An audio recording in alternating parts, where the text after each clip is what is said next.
हुमायूं का मकबरा। समय के पार की परछाइयां। दिल्ली की ठंडी रात थी। चांद बादलों के पीछे छिपा हुआ था और हुमायूं का मकबरा सन्नाटे में डूबा खड़ा था। आमतौर पर सूरज ढलते ही यह जगह बंद हो जाती है, लेकिन इतिहास के शोधार्थी आरव को उस रात विशेष अनुमति मिली थी। कहा जाता था कि इस मकबरे के भीतर इतिहास सिर्फ पत्थरों में नहीं, बल्कि हवाओं में भी सांस लेता है। जैसे ही आरव ने लाल पत्थरों से बने मुख्य द्वार को पार किया, हवा अचानक भारी हो गई। उसके कानों में किसी स्त्री की धीमी सिसकियों की आवाज गूंजने लगी। कौन है वो? उसने कांपती आवाज में पूछा।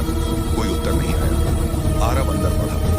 मकबरे के बीचों बीच खड़े होकर उसने देखा, हुमायूं की कब्र के पास एक धुंधली आकृति खड़ी थी। वह सफेद वस्त्रों में लिपटी हुई थी, आंखों में अनंत पीड़ा और चेहरे पर शाही गरिमा।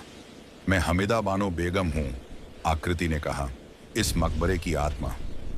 आरव की सांस रुक गई। उसने इतिहास की किताबों में पढ़ा था कि हुमायूं की मृत्यु के बाद हमीदा बानो बेगम ने वर्षों तक इस मकबरे के निर्माण की देखरेख की थी। लोग कहते हैं कि यह मकबरा प्रेम का प्रतीक है, बेगम ने कहा, पर कोई नहीं जानता कि इसकी नींव आंसुओं और बलिदान से सींची गई है। अचानक जमीन कांपने लगी।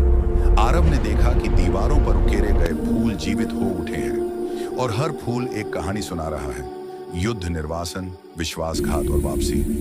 फिर एक गहरी आवाज गूंजी, इतिहास मुझे भूल गया है। आरव ने पीछे मुड़कर देखा। मुगल बादशाह हुमायूं स्वयं सामने खड़े थे, परछाई जैसे शरीर, आंखों में अधूरा सुकून।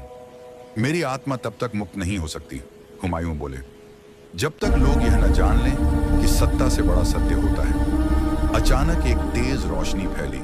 आरव की आंखें बंद हो गईं। जब उसने आंखें खोली तो सुबह हो चुकी थी। मकबरा शांत था, जैसे कुछ हुआ ही ना हो, लेकिन उसके हाथ में एक पुराना मुहर लगा दस्तावेज था, हुमायूं की लिखावट में। उस दिन के बाद आरव ने इतिहास पर एक नई किताब लिखी, हुमायूं का मकबरा, पत्थरों में कैद आत्माएं।